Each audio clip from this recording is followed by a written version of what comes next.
রাতটা ছিল খুব শান্ত। সবাই ঘুমিয়ে আছে।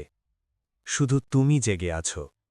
হয়তো ফোন স্ক্রোল করছ, হয়তো ভবিষ্যতের পরিকল্পনা করছ, হয়তো ভাবছ আরও কিছু টাকা, আরও কিছু সুখ, আরও কিছু স্বপ্ন। কিন্তু তুমি জানো না, এই রাতটাই তোমার জীবনের শেষ রাত। হঠাৎ তোমার বুকের ভেতরটা কেমন যেন চাপা লাগতে শুরু করল। শ্বাস নিতে কষ্ট হচ্ছে, চোখের সামনে সব কিছু ঝাপসা হয়ে যাচ্ছে। তুমি ডাকতে চাও, আম্মু, আব্বু, কিন্তু তোমার মুখ দিয়ে কোনো শব্দ বেরোচ্ছে না। ধীরে ধীরে সব কিছু অন্ধকার হয়ে গেল। পরদিন সকাল, তোমার ঘরের দরজা খোলা হচ্ছে। তোমাকে ডাকা হচ্ছে, উঠো, অনেক বেলা হয়ে গেছে। কিন্তু তুমি আর উঠছ না। একটু পরেই চিৎকার, কান্না। ও আর নেই। তখন থেকেই তোমার পরিচয় বদলে গেল। তুমি আর তুমি না, তুমি এখন একটা লাশ।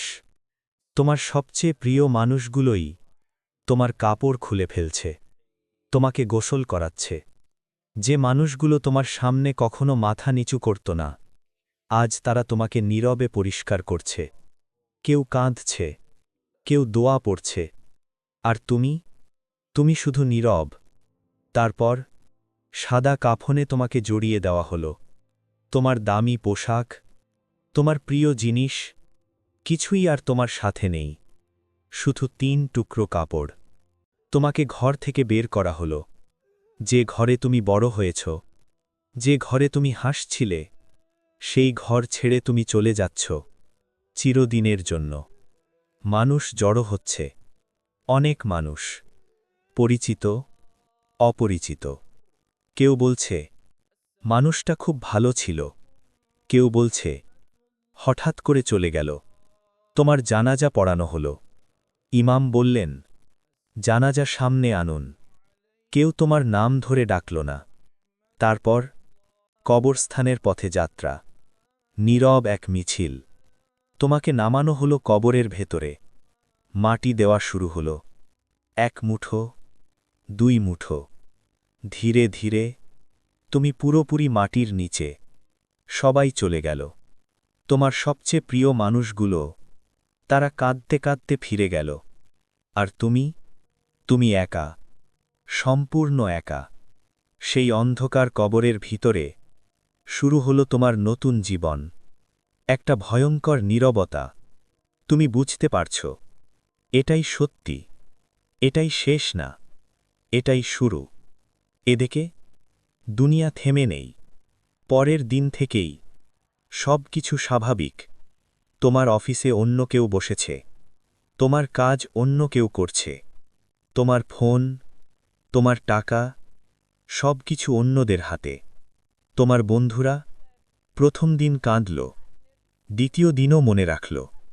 তারপর আবার আড্ডা, আবার হাসি।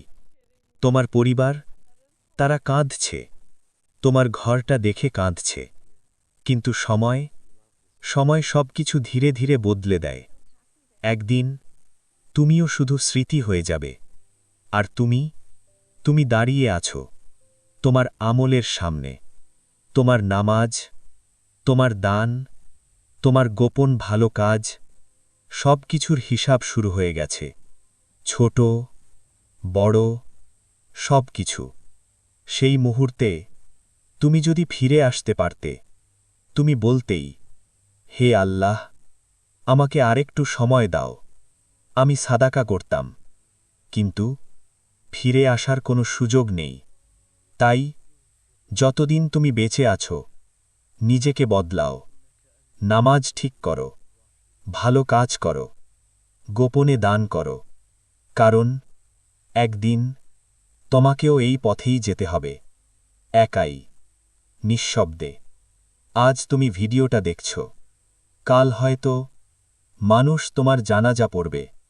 প্রস্তুতি নাও, কারণ মৃত্যু কখনো জানিয়ে আসে না। আমিন।